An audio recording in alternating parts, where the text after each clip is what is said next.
Hello students, कैसे हैं आप। तो इलेक्ट्रिकल यात्रा के सवाल जवाब के सेगमेंट नंबर 21 में आपका स्वागत है। और स्टूडेंट, आज का हमारा क्वेश्चन है कि अगर एक रूम बंद है और उसके अंदर फ़ैन लगातार चल रहा है तो रूम के टेम्परेचर में क्या होगा। टेम्परेचर इंक्रीज होगा, डिक्रीज होगा या सेम रहेगा। आज उसी चीज़ को हम डिस्कस करने वाले हैं। तो स्टूडेंट, सवाल जवाब का हमारा जो सेगमेंट है उसमें हम इंडिया के डिफरेंट कॉम्पिटिशन्स में जो फिज़िक्स के ऊपर जनरल क्वेश्चन पूछे गए होते हैं उनको हम इंक्लूड करते हैं स्टूडेंट। और हमारे चैनल को आप फिज़िक्स में इंटरेस्ट रखते हैं या इलेक्ट्रिकल इंजीनियरिंग में आप इंटरेस्ट रखते हैं तो आप हमारे चैनल को ज़रूर सब्सक्राइब करें स्टूडेंट। ठीक है, तो चलिए आज के अपने लेक्चर को शुरू करते हैं। तो स्टूडेंट, इसका आंसर ये है कि अगर एक कमरे में, एक बंद कमरे में लगातार फ़ैन चलता रहे तो कमरे का टेम्परेचर बढ़ जाएगा। ऐसा क्यों होगा स्टूडेंट? क्योंकि जब अगर फ़ैन लगातार चल रहा है तो जो मॉलिक्यूल्स हैं, एयर मॉलिक्यूल्स हैं स्टूडेंट, एयर मॉलिक्यूल्स की काइनेटिक एनर्जी बढ़ जाएगी। तो जो काइनेटिक एनर्जी है, काइनेटिक एनर्जी क्या होती है? एक माइक्रो फॉर्म होती है टेम्परेचर की। जैसे एग्जांपल, अगर आप कहते हो कि एक वाटर बॉयल हो गया है, वाटर का टेम्परेचर राइज हो रहा है। अगर वाटर का टेम्परेचर राइज हो रहा है तो मॉलिक्यूलर लेवल पे वाटर के साथ क्या हो रहा होगा?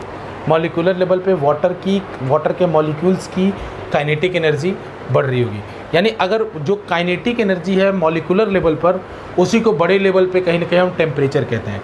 इसीलिए बोलते हैं स्टूडेंट कि temperature is directly related with the kinetic energy of the molecule. Kinetic energy एक माइक्रो क्वांटिटी है, टेम्परेचर एक मैक्रो क्वांटिटी है। ठीक है ना? तो ये आप, इसका आंसर यही होगा स्टूडेंट कि टेम्परेचर विल इंक्रीज। ये टेम्परेचर जो है इंक्रीज कर जाएगा अगर बंद कमरे का टेम्परेचर इंक्रीज कर जाएगा। दूसरी बात स्टूडेंट कि मैं आपको ये बता देना चाहता हूँ कि ये फिनोमेना जब आपका रूम क्लोज नहीं भी होगा, ओपन भी होगा तो भी होगा। तो भी क्या होगा कि अगर फ़ैन लगातार चलेगा तो कमरे का temperature not by much deal, because क्योंकि अगर रूम ओपन रहेगा तो बाहर से हीट का ट्रांसफ़र होता रहेगा, लेकिन still the temperature of the room will increase by some factor.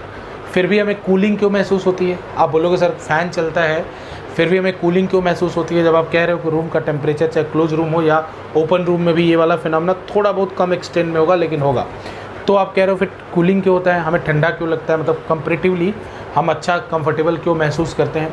तो उसका जो आंसर है स्टूडेंट ये है कि भाई जो फ़ैन है वो फ़ैन जो है एयर की स्पीड को बढ़ाता है, और जब एयर की स्पीड बढ़ती है तो इवापोरेशन का रेट, हमारे जो वाष्पीकरण का रेट हमारे शरीर से बढ़ जाता है। और स्टूडेंट आप जानते हैं evaporation causes cooling, evaporation causes cooling. तो इसी वजह से स्टूडेंट क्या होता है कि भाई ये कमरे के टेम्परेचर को तो कंपैरेटिवली इंक्रीज करता है, लेकिन बिकॉज ऑफ इवापोरेशन के रेट को ये इंक्रीज करता है। हमारे बॉडी में जो स्वेट आ रहा है उस स्वेट को ये जल्दी इवापोरेट कराता है। तो जब स्वेट इवापोरेट होता है, जो पसीना है उसका वाष्पीकरण होता है स्टूडेंट, वाष्पन होता है, तो क्या होता है, हमें ठंडी महसूस होती है। तो स्टूडेंट ये हमारा छोटा सा वीडियो और इसमें ये इसका रीज़न है। आई होप आपको पसंद आया होगा स्टूडेंट। बहुत बहुत धन्यवाद।